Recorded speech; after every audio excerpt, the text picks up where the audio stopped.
सम्मेलन के बारे में। आपने क्वाड के बारे में जरूर सुना होगा। क्वाड अभी करंट का भी हिस्सा बना हुआ है। तो आइए क्वाड की हम पृष्ठभूमि को जानने की कोशिश करते हैं। तो जैसा कि मैंने बताया आपको, क्वाड का जो फुल फॉर्म होता है वो होता है क्वाड्रिलेटरल सिक्योरिटी डायलॉग। अगर हम हिंदी में इसको सरल भाषा में जाने तो ये 4 देशों का ग्रुप होता है जो सुरक्षा पे संवाद करते हैं, मतलब सुरक्षा को मेंटेन करने की कोशिश करते हैं। और अगर हम इसमें जाने कि 4 देश कौन कौन से हैं, तो जो 4 देश हैं वो हमारे जापान है, इंडिया है, ऑस्ट्रेलिया है और अमेरिका है। मैं फिर से एक बार नाम को दोहराती हूँ, जापान, भारत, ऑस्ट्रेलिया और अमेरिका, ये 4 देश जो है वो इसके हिस्सेदार है। अब हम इसकी पृष्ठभूमि को जानते हैं थोड़ा सा। ये इसकी स्थापना जो हुई थी वो जब 2007 में हुई थी। शिंजो आबे जो कि जापान के पूर्व प्रधानमंत्री थे, उनके द्वारा इसकी स्थापना हुई थी। कुछ टाइम ये सम्मेलन चलने के बाद चीन के कुछ हस्तक्षेप की वजह से ये सम्मेलन बीच में डिसकंटिन्यू हो गया था। 2017 से ये फिर कंटिन्यू हुआ और 2021 में कोविड के दौरान इसकी वर्चुअल मीटिंग्स हुई और उन वर्चुअल मीटिंग्स में ये वर्चुअल जो मीटिंग्स हुई उसमें ये ऑफिशियल बना। मतलब जब ये शुरू हुआ था तो ये अनऑफिशियल था, मतलब अनौपचारिक था।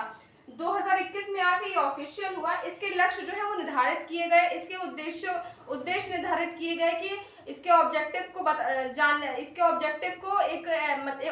को टारगेट बनाया गया कि हमें किस पर काम करना है, किस पे हमें काम करना है। तो जो इसके लक्ष्य है, जो इसका उद्देश्य है वो बहुत सारा है, जैसे कि जलवायु परिवर्तन प्रौद्योगिकी, साइबर सुरक्षा, इनोवेशन, वैश्विक व्यापार और जो भी इस क्षेत्र में जो भी चीजें सुधार में आने के लिए वो सारी चीजें।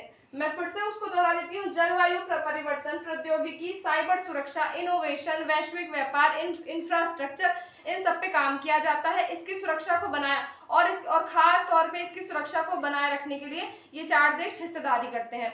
और इसका जो रीजन होता है, इसका जो क्षेत्र होता है वो होता है इंडो पैसिफिक रीजन, मतलब प्रशांत हिंद का क्षेत्र पे ही इसका जो है वो काम होता है। ये विश्व का बहुत बड़ा क्षेत्र होता है, इसमें बहुत सारे सागर और महासागर भी आते हैं।